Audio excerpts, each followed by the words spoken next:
Hello, welcome to Goodnight Flagstaff. I'm Shayla. I have been excited to be a reader with this program for a little while. I think it's a great way to be involved in the community, and I look forward to listening with you all in the future as well. Thank you for tuning in to our community story time. You can find a new chapter from one of our favorite family-friendly books at 8 p.m. each weeknight on the Literacy Center's YouTube channel and on Crater Radio, a local online radio station. The previous chapter is replayed on Crater Radio each weeknight at about 7:30, just before the new chapter airs. You can also listen to all previous Goodnight Flagstaff recordings on YouTube. We are currently reading The Fellowship of the Ring by J.R.R. Tolkein. If you'd like to check it out to read along with us at home, it is available at the library. Check one out today with your Coconino County Library card. Please email us if you'd like to join our team of readers and connect with your community through stories. All ages are welcome. Our email is goodnightflagstaff@gmail.com. Last time we read together, Mary led the way to and through the old forest. There they had to battle trees that seemed to move and even spoke a strange language. At one point, Frodo thought about going back, but they went deeper into the woods, sometimes finding a clearing, sometimes more dense trees that wanted to detain them or turn them back. Once when they felt a sleep overtake them, Merry and Pippin were swallowed up inside a willow. Thank goodness for Tom Bombadil. Chapter 7. In the House of Tom Bombadil. The four hobbits stepped over the wide stone threshold and stood still, blinking. They were in a long, low room filled with the light of lamps swinging from the beams of the roof, and on the table of dark, polished wood stood many candles, tall and yellow, burning brightly. In a chair at the far side of the room, facing the outer door, sat a woman. Her long yellow hair rippled down her shoulders. Her gown was green, green as young reeds, shot like silver, like beads of dew, and her belt was of gold, shaped like a chain of flag lilies set with the pale blue eyes of forget-me-nots. About her feet, in wide vessels of green and brown earthenware, white water lilies were floating, so that she seemed to be enthroned in the midst of a pool. "Enter, good guests," she said, and as she spoke they knew that it was her clear voice they had heard singing.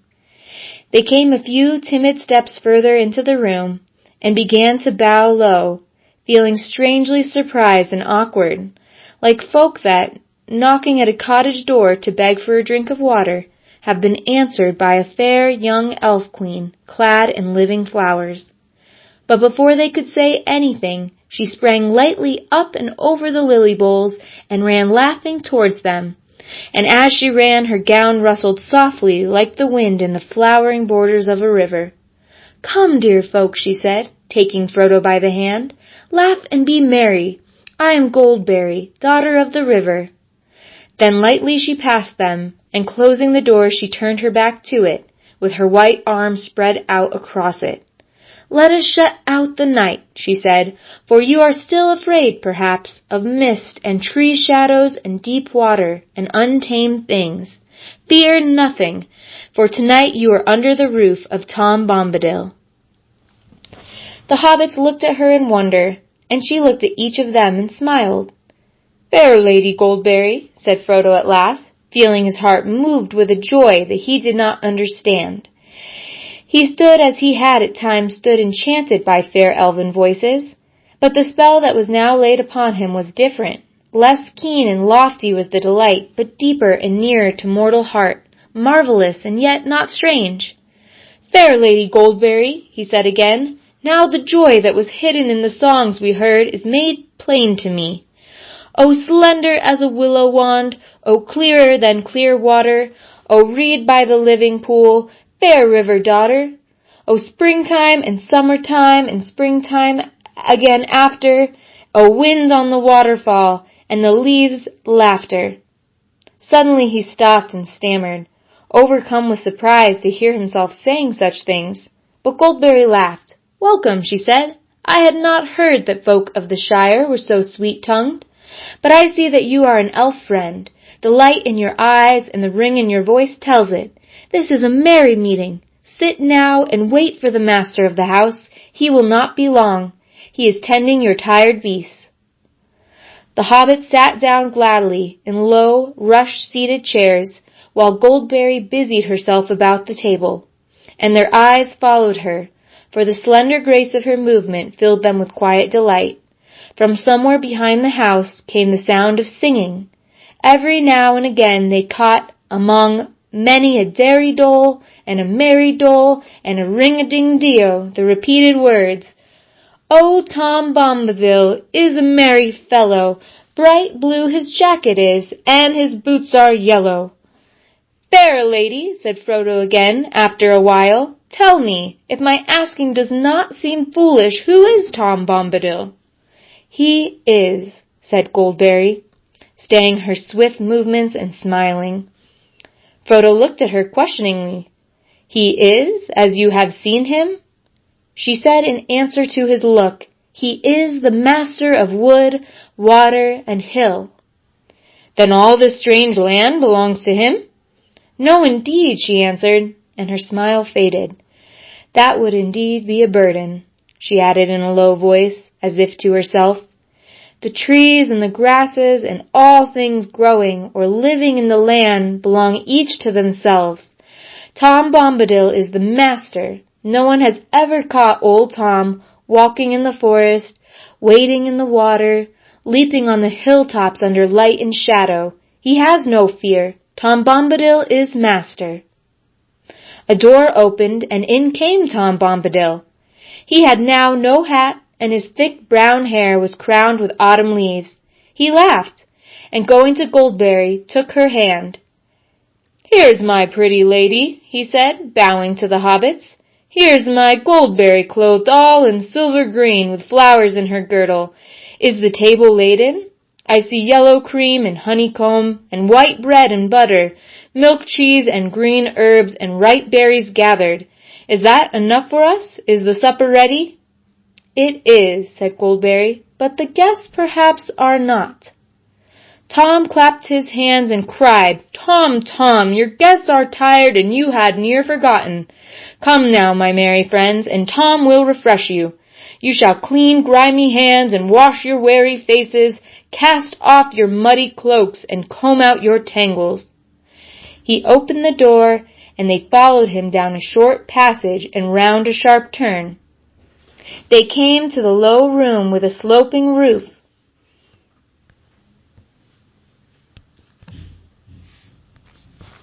A penthouse, it seemed, built onto the north end of the house. Its walls were of clean stone, but they were mostly covered with green hanging mats and yellow curtains. The floor was flagged and strewn with fresh green rushes. There were 4 deep mattresses, each piled with white blankets, laid on the floor along one side. Against the opposite wall was a long bench laden with wide earthenware basins, and beside it stood brown ewers filled with water, some cold, some steaming hot. There were soft green slippers set ready beside each bed. Before long, washed and refreshed, the hobbits were seated at the table, 2 on each side, while at either end sat Goldberry and the master. It was a long and merry meal. Though the hobbits ate, as only famished hobbits can eat, there was no lack. The drinking in their drinking bowls seemed to be clear cold water, yet it went to their hearts like wine and set free their voices. The guests became suddenly aware that they were singing merrily, as if it were easier and more natural than talking. At last Tom and Goldberry rose and cleared the table swiftly. The guests were commanded to sit quiet, and were set in chairs, each with a footstool to his tired feet.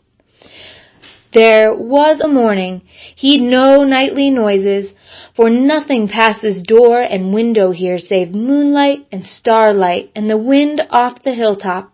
Good night. She passed out of the room with a glimmer and a rustle. The sound of her footsteps was like a stream falling gently away downhill over cool stones in the quiet of night. Tom sat on a while beside them in silence, while each of them tried to muster the courage to ask one of many questions he had meant to ask at supper. Sleep gathered on their eyelids. At last Frodo spoke. "Did you hear me calling, Master, or was it just chance that brought you at that moment?" Tom stirred like a man shaken out of a pleasant dream. "What?" said he. "Did I hear you calling? Nay, I did not hear. I was busy singing. Just chance brought me then, if chance you call it. It was no plan of mine, though I was waiting for you.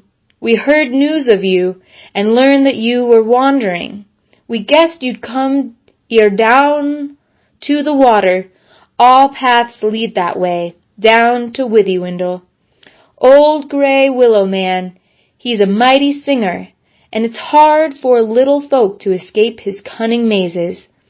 But Tom had an errand there that he dared not hinder." Tom nodded as if sleep was taking him again, but he went on in a soft singing voice. "I had an errand there, gathering white lilies, green leaves and lilies white, to please my pretty lady, the last ere the year's end, to keep them from winter, to flower by her pretty feet till the snows are melted. Each year at summer's end I go find them for her, in a wide pool deep and clear, far down Withywindle. There they open first in spring, and there they linger latest. By that pool long ago I found the river daughter, fair young Goldberry, sitting in the rushes. Sweet was her singing then, and her heart was beating." He opened his eyes and looked at them with a sudden glint of blue. "And that proved well for you, for now I shall no longer go down deep again along the forest water, not while the year is old. Nor shall I be passing Old Man Willow's house this side of spring to bathe in the water." He fell silent. "Right? Not now, not until the morning." "That is right," said the old man. "Now is the time for resting. Some things are ill to hear when the world's in shadow. Sleep till the morning light, rest on the pillow, heed no nightly noise, fear no grey willow." And with that the moon he turned and groaned. Suddenly he woke, or thought he had waked, and yet still heard in the darkness the sound that had disturbed his dream. Tip-tap, squeak. The noise was like branches fretting in the wind, twig fingers scraping wall and window. Creak, creak, creak. He wondered if there were willow trees close to the house. Quiet sleep. Water streaming down gently, and then spreading irresistibly all around the house into a dark, shoreless pool. It gurgled under the walls, and was rising slowly but surely. "I shall be drowned," he thought. "It will find its way in, and then I shall drown." He felt that he was lying in a soft, slimy bog, and springing up he set his foot on the corner of the cold, hard flagstone. Then he remembered where he was, and lay down again. He seemed to hear or remember hearing. "Nothing passes doors or windows save moonlight and starlight and the wind off the hilltop." A little breath of sweet air moved the curtain. He breathed deep and fell asleep again. As far as he could remember, Sam slept through the night in deep content, if logs are contented. They woke up, all four at once, in the morning light. Tom was moving about the room, whistling like a starling. When he heard them stir, he clapped his hands and cried, "Hey, come, merry dole, dairy dole, my hearties!" He drew back the yellow curtains, and the hobbits saw that these had covered the windows at either end of the room, one looking east and the other looking west. They leapt up refreshed. Frodo ran to the eastern window and found himself looking into a kitchen garden gray with dew. He had half expected to see turf right up to the walls, turf all pocked with hoofprints.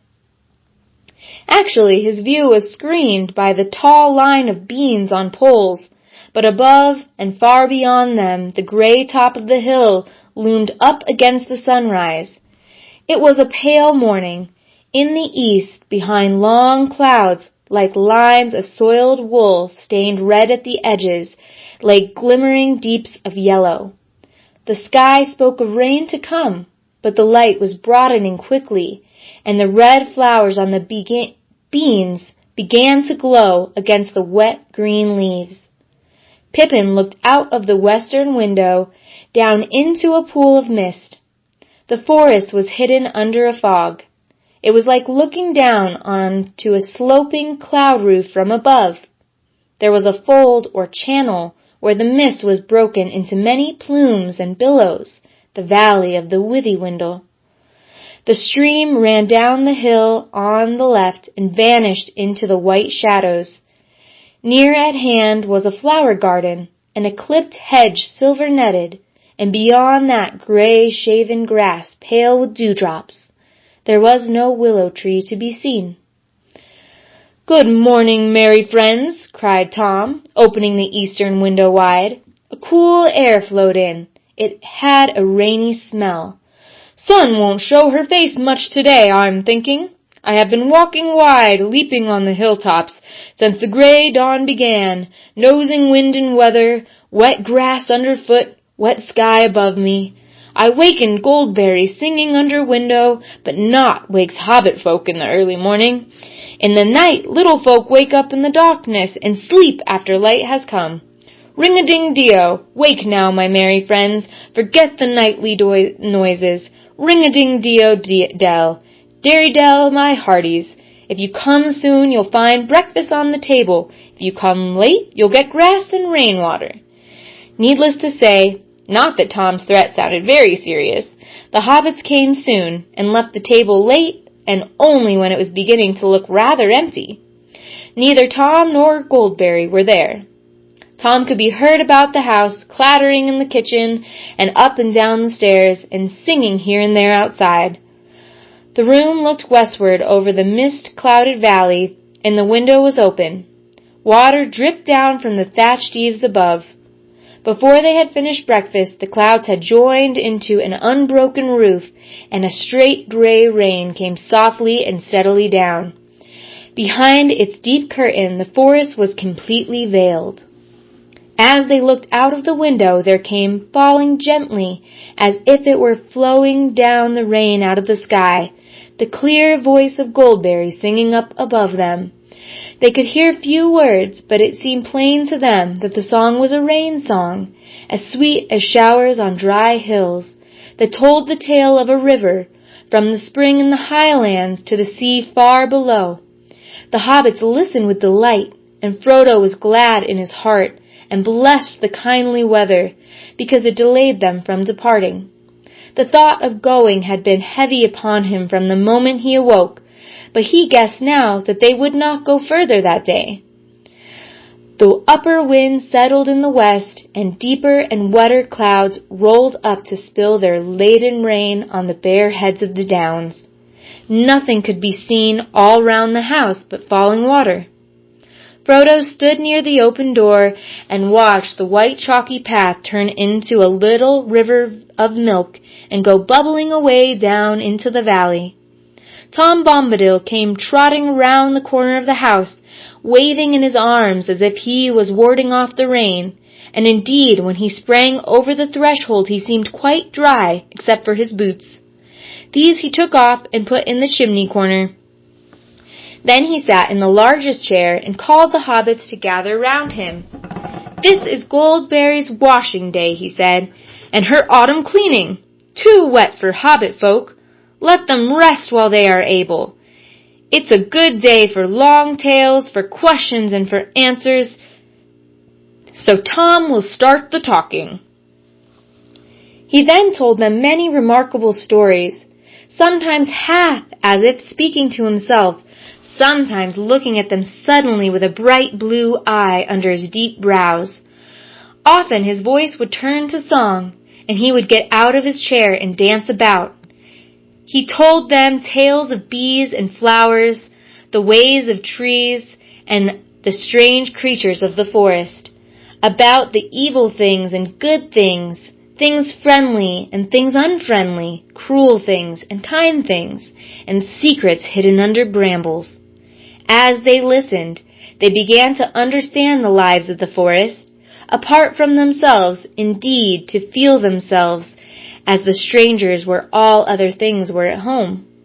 Moving constantly in and out of his talk was Old Man Willow, and Frodo learned now enough to content him, indeed more than enough, for it was not comfortable lore.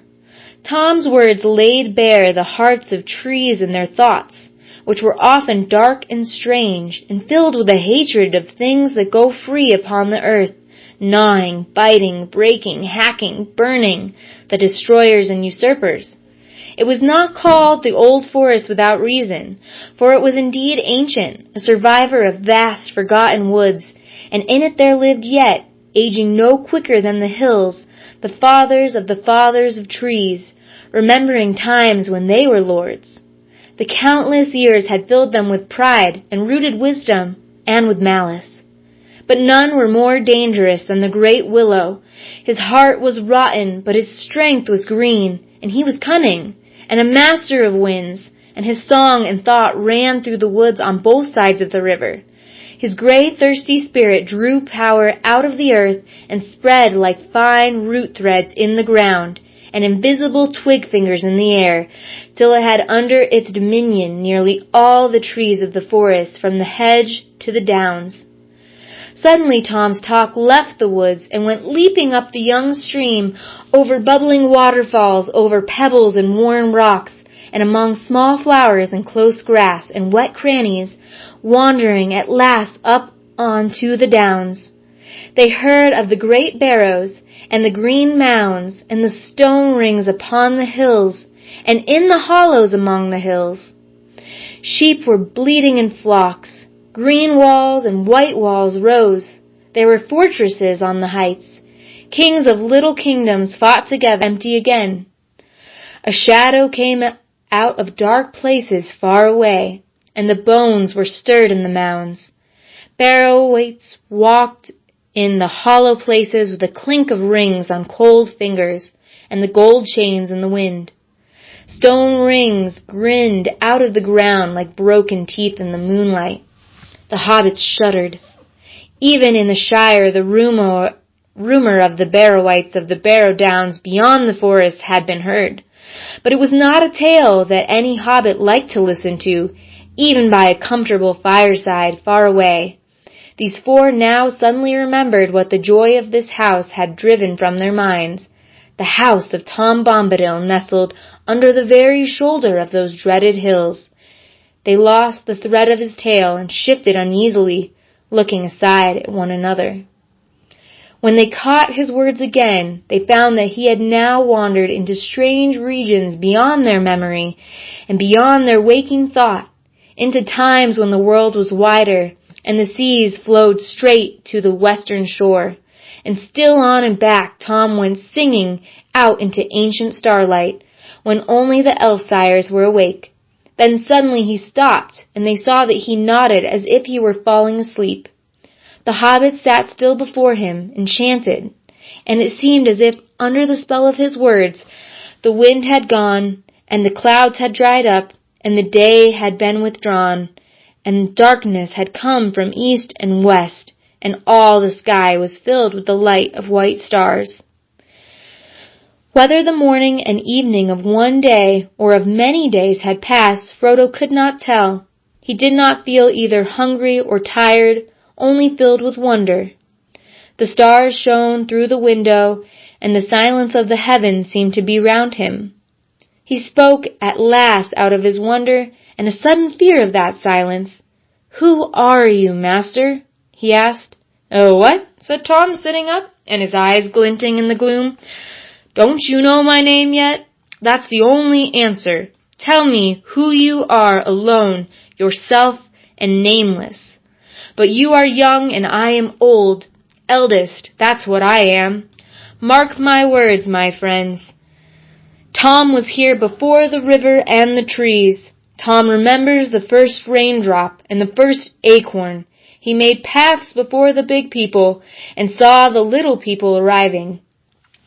He was here before the kings and the Graves and the Barrowites. When the elves passed westward, Tom was here already.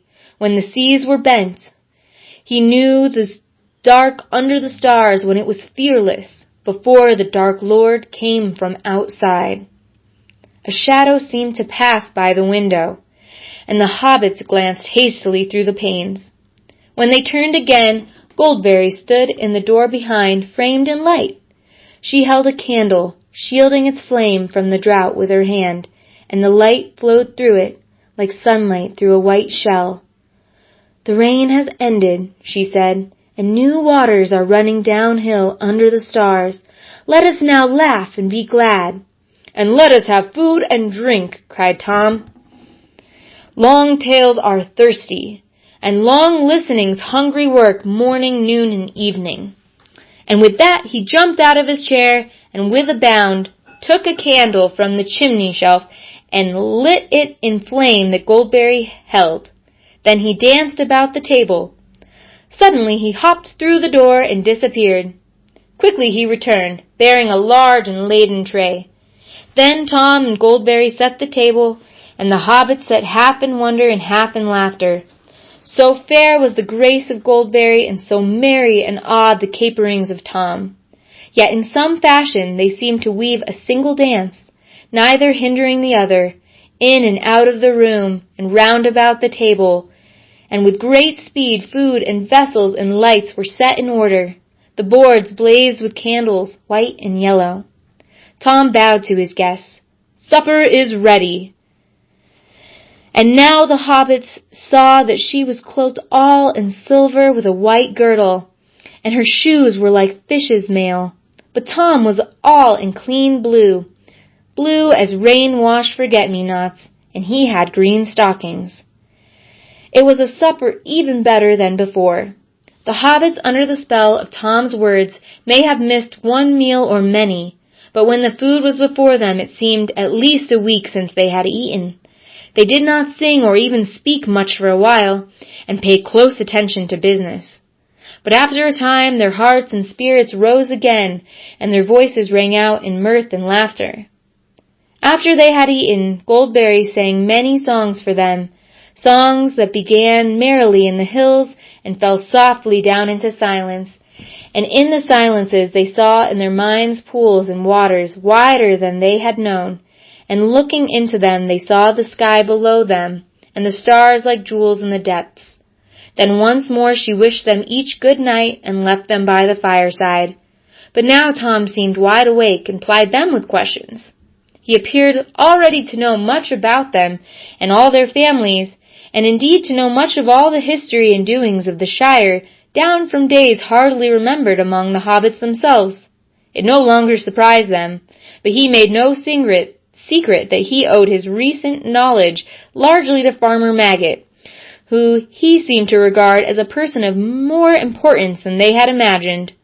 "There's earth under his old feet and clay on his fingers, wisdom in his bones, and both his eyes are open," said Tom. It was also clear that Tom had dealings with the elves, and it seemed that in some fashion news had reached him from Gildor concerning the flight of Frodo. Indeed, so much did Tom know, and so cunning was his questioning, that Frodo found himself telling more about Bilbo and his own hopes and fears than he had told before, even to Gandalf. Tom wagged his head up and down, and there was a glint in his eyes when he heard of the riders. "Show me the precious ring," he said suddenly, in the midst of the story, and Frodo, to his own astonishment, drew out the chain from his pocket, and unfastening the ring, handed it at once to Tom. It seemed to grow larger, as it lay for a moment on his big, brown-skinned hand. Then suddenly he put it to his eye and laughed. For a second the hobbits had a vision, both comical and alarming, of his bright blue eye gleaming through a circle of gold. Then Tom put the ring round the end of his little finger and held it up to the candlelight. For a moment the hobbits noticed nothing strange about this. Then they gasped. There was no sign of Tom disappearing. Tom laughed again, and then he spun the ring in the air, and it vanished with a flash. Frodo gave a cry, and Tom leaned forward and handed it back to him with a smile. Frodo looked at it closely and rather suspiciously, like one who has lent a trinket to a juggler. It was the same ring, or looked the same, and weighed the same, for that ring had always seemed to Frodo to weigh strangely heavy in the hand. But something prompted him to make sure. He was perhaps a trifle annoyed with Tom for seeming to make so light of what even Gandalf thought so perilously important. He waited for an opportunity, when the talk was going again, and Tom was telling an absurd story about badgers and their queer ways. Then he slipped the ring on. Merry turned towards him to say something, and gave a start, and checked an exclamation. Frodo was delighted, in a way. It was his own ring, all right, and for Merry was staring blankly at his chair, and obviously could not see him. He got up and crept quietly away from the fireside towards the outer door. "Hey there!" cried Tom, glancing towards him with the most seeing look in his shining eyes. "Hey! Come, Frodo, there! Where be you a-goin'? Old Tom Bombadil's not as blind as that yet. Take off your golden ring, your hand's more fair without it. Come back. Leave your game and sit down beside me. We must talk a while more and think about the morning. Tom must teach the right road and keep your feet from wandering." Frodo laughed, trying to feel pleased, and taking off the ring he came and sat down again. Tom now told them that he reckoned the sun would shine tomorrow, and it would be a glad morning, and setting out would be hopeful. But they would do well to start early due north from his house, over the western and lower slopes of the downs. They might hope in that way to strike the east road in a day's journey and avoid the barrows. He told them not to be afraid, but to mind their own business. "Keep to the green grass. Don't go a-meddlin' with old stone or cold whites or pryin' in their houses, unless you be strong folk with hearts that never falter." He said this more than once, and he advised them to pass barrows by on the west side if they chanced to stray near one. Then he taught them a rhyme to sing if they should by ill luck fall into any danger or difficulty the next day. "Ho, Tom Bombadil, Tom Bombadil, by water, wood, and hill, by the reed and willow, by fire, sun, and moon, hearken now and hear us. Come, Tom Bombadil, for our need is near us." When they had sung this all together after him, he clapped them each on the shoulder with a laugh, and taking candles, led them back to their bedroom.